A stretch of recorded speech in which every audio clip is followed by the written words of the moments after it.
다음은 장경태 의원님 질문해 주세요. 이상원 양형위원장님께 질문드리겠습니다. 네. 우리 법 체계상 무죄 추정의 원칙이나 동시 심판의 이익이나 국민의 생존권은 여러 의미로서 국민의 기본권이기 때문에 꼭 지켜져야 될 이익 아니겠습니까? 네네. 전 국민을 대상으로 지켜져야 되는 거죠. 네, 그렇습니다. 근데 방금 답변하는 과정에서 여러 재판이 동시에 진행될 때 병합하지 않을 수도 있다 말씀하셨습니다. 네. 예, 어떤 경우에는 그렇게 할 수 있습니까? 국민의 기본권보다 더 중요한 가치와 권리가 있습니까? 병합하는 것이 항상 피고인한테 좋은 것만은 아니고요. 쪼개서 할 수도 있는 겁니까? 쪼개서 할 수도 있고, 그건 사건에 따라서 다른 것 같습니다. 지금 예. 여러 의혹에 대해서 그러면 그 김건희 여사도 주가 조작, 양평고속도로 의혹, 명품백, 수수, 관저공사 비리, 대통령실 용산 이전, 또 당무 개입, 인사 개입, 공천 개입, 댓글팀 조작, 댓글팀 구성, 운영과 관련된 또 언론 장악, 또 2단 시비에 이르기까지 정말 많은 의혹들이 있는데 꼭 여기에 대해서도 소신 있는 의견 주시길 부탁드리겠습니다. 가능하시겠습니까? 그런데 저는 구체적인 사건에 대해서 타당한지 여부는 물어보시면 답을 할 수는 없습니다. 물론 이제 사안은 모르기 때문에 사안마다 다를 수 있지만, 근데 기본적으로 일주일에 3번 재판을 받는 건 사실 누가 즐겁거나 누가 이익이 있다고 말할 수 있겠습니까? 사실 그런 부분은 좀 일반적인 좀 원칙이라는 말씀 좀 드리고 싶고요. 예. 네, 법원행정처장님 그 한문철 TV 사고 영상 유명한 사건입니다. 대법 예. 판결이 있어서 먼저 영상부터 보시겠습니다. 자, 여기 좌회전 시속 제한속 40인데 저기 안 보이던 오토바이 오고 사고 나고 한 3초 4초 지나서 이제서 바뀌었는데 나중에 차도 나가는데. 네, 이 사고 운전하시죠? 운전합니다. 하실 줄 아시죠? 압니다. 근데 물론 이제 뭐 아마 수행도 있으시겠지만 근데 이 운전자시라면 사고 피할 수 있겠습니까? 저도 운전 자주 하거든요, 저는. 쉬울 것 같지는 않습니다. 근데 어두운 상태에서 그리고 이미 황색불이 들어오고 나서 이미 진입했다면 당연히 또 상대방 오토바이들 또 신호를 위반한 상태입니다. 그럼 여러 이제 과실들이 종합적으로 이제 복합된 요인일 텐데 1, 2심에서는 황색등 이후 진행했어도 교차로 내에서 중간에 서면 결국 차량 통행의 정체라든지 사고 위험이 더 높아지는 거 아니겠습니까? 중간에 가다가 서면은 이게 물론 이제 좌회전 진입 안 할 수도 있지만 중간에 서면은 당연히 뭐 여러 직진 차량 등이나 여러 뭐 좌회전 우회전 차량 등과 교통 정체와 사고율이 발생할 수밖에 없다고 보는데 여기에 대해서 1, 2심은 무죄를 선고했습니다. 1심 같은 경우는 22에서 27m 교차로 내에서 정찰 가능성이 높다고 판단하고 있고요. 2심 같은 경우도 차량 운전자가 자신과 동승한 승객의 생명의 위험을 감수하면서까지 정차해야 되는 거냐라고 했는데 대법의 판결이 좀 저는 이해가 안 가던데요.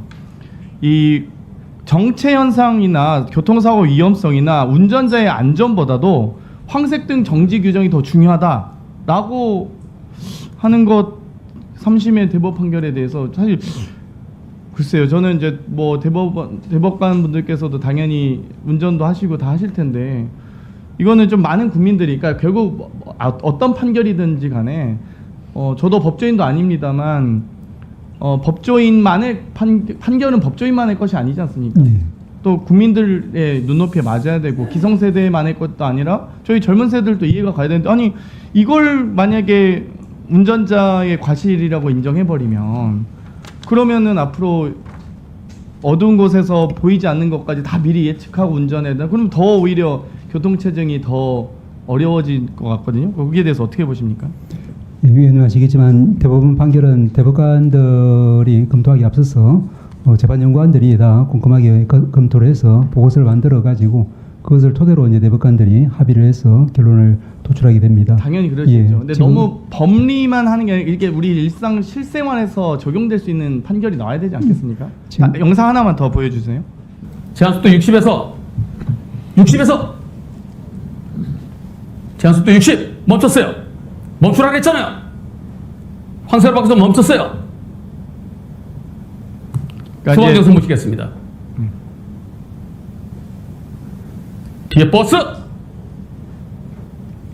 네. 그러니까 이제 가끔 이제 저희가 운전을 하다 보면 뭐 물론 이제 운전 미숙하신 분들 운전 실력은 천차만별이니까요. 저희가 사람이 하는 일이니까 차선 변경이나 뭐 직진 신호를 보는 과정이나 뭐 운전 미숙하실 수 있다 봐요. 그리고 당연히 뒷차들이 당연히 보호 운전도 해야 된다.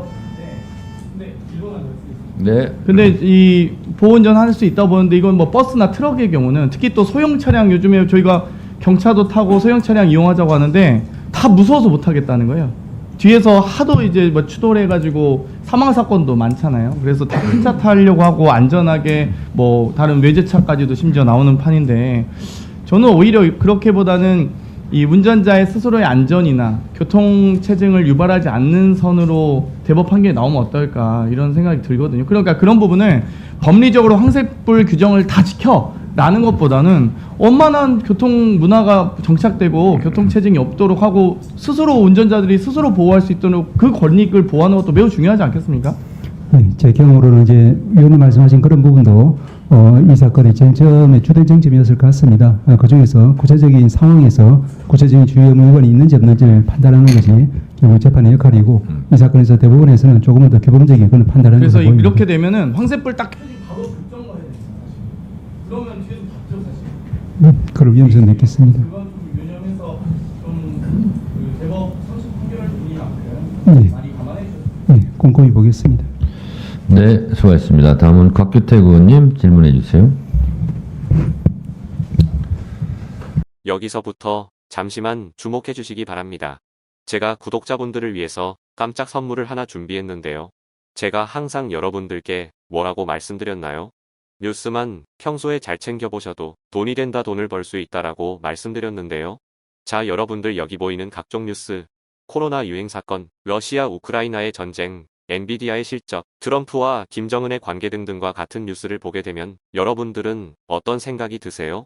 그냥 뉴스만 보고 끝내는지, 아니면 이 뉴스를 어떻게 이용할 수 있는지 이 부분을 고민하고 계시는지를 되물어보고 싶습니다. 자, 그 이유가 뭐냐 하면 제가 지난 1월 여러분들께 뭐라고 말씀드렸나요? 지금은 반도체 산업에 관심을 가져야 한다. 뉴스만 보고 그냥 넘기지 마시고 한번 투자 쪽으로 고민해 보셔야 한다라고 말씀을 드렸습니다. 그리고 나서 이런 썸네일을 유튜브나 뉴스를 통해서 많이 보셨을 텐데요.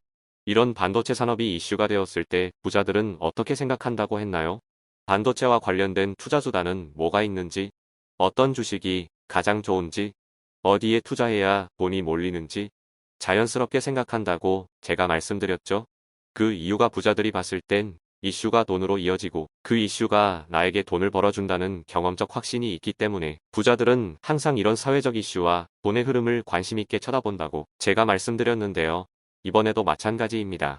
제가 지난번에 시청자분들과 함께하는 주식으로 수익내기 이벤트를 진행했었는데요. 당연히 100% 무료로 진행되었고, 자, 여기 보시면 아시겠지만 제가 지난번에도 저한테 구독이라는 문자를 보내주신 모든 시청자분들께 이렇게 반도체 관련주 중에 많은 종목이 아니라 가장 급등할 확률이 높은 딱 한 종목, 한미반도체 딱 한 종목만을 추천드렸어요. 그러면서 여기 나와 있는 대로 정확히 얼마에 매수해야 하는지, 수익률이 얼마가 나왔을 때 팔아야 할지 정확히 말씀드렸는데, 자, 지금 실제로 어떻게 되었나요? 오른쪽을 보시면 아시겠지만 제가 1월에 문자로 이 한미 반도체를 소개해드리고 나서 실제 3배 이상의 급등이 나왔죠. 그래서 당시에도 굉장히 많은 분들이 제가 드린 이 종목으로 수익을 크게 내실 수 있었는데요. 다시 한번 수익 축하드리고 이번에도 마찬가지입니다. 최근 우리나라뿐만 아니라 국제 정세가 매우 불안정합니다. 과열된 AI 이슈와 함께 채권 가격과 일본 엔캐리 트레이드 청산으로 휘청거리고 있는데요. 이제 하락장의 초입으로 다양한 징후들이 나타나고 있습니다. 이제 본격적으로 금리 인하와 함께 하락이 더 심해지면 일반 개인들은 결국 더욱더 시장을 외면하고 가장 싼 가격에 울며 겨자 먹기로 손절하기 마련일 텐데요. 사실 역사적으로 이런 시그널이 있을 때야말로 좋은 주식을 저점에서 매수할 수 있는 절호의 기회입니다. 즉, 좋은 주식이 시장 상황 영향에 따라 어쩔 수 없이 떨어질 때를 적극적으로 노려야 한다는 거죠. 자, 그렇기 때문에 제가 이번에도 뭘 보내드린다고요? 지난번과 마찬가지로 대박이라는 문자를 보내주시면 제가 이번 하락장에서의 보물, 추후 주가가 가장 크게 급등할 한 종목을 구독자분들에게 문자로 종목명과 사고파는 시점을 모두 알려드릴 거예요. 그래서 여러분들이 주식으로 돈 버는 연습을 한번 해보시라 이렇게 말씀을 드리고, 혹시라도 나는 주식을 하지 않는다 라고 하시는 분들은 주변에 주식하시는 분들께 추천해 주셔도 되고, 연세가 있으신 분들은 자녀분들에게 한번 이걸로 수익을 내보라고 이렇게 조언해 줄 수도 있으시겠지요. 그래서 지금 이 영상을 보시는 시청자분들 중에 나도 이번 종목이 궁금하다 하시는 분들은 누구나 상관없이 어느 시간대나 상관없이 부담 없이 이렇게 위쪽 상단에 제 번호 남겨두고 있습니다. 제 번호 010-2088-3948 개인 번호인데요. 지난번처럼 대박이라고 보내주시면 제가 이번에도 똑같이 무료 추천 급등주 문자를 보내드리겠습니다. 제 번호 010-2088-3948로 문자 보내주시면 여러분들이 직접 이슈를 통해서 돈 버는 연습을 해보실 수 있는 것이고, 제가 돈을 받는 것도 투자를 대신해드리는 것도 아니니까 부담 없이 신청해 주시면 되는 겁니다. 그리고 수익이 나면 저는 다른 것은 바라지 않습니다. 제 채널에 구독, 좋아요 한 번씩만 눌러주시라, 이렇게 다시 한번 말씀드리겠습니다.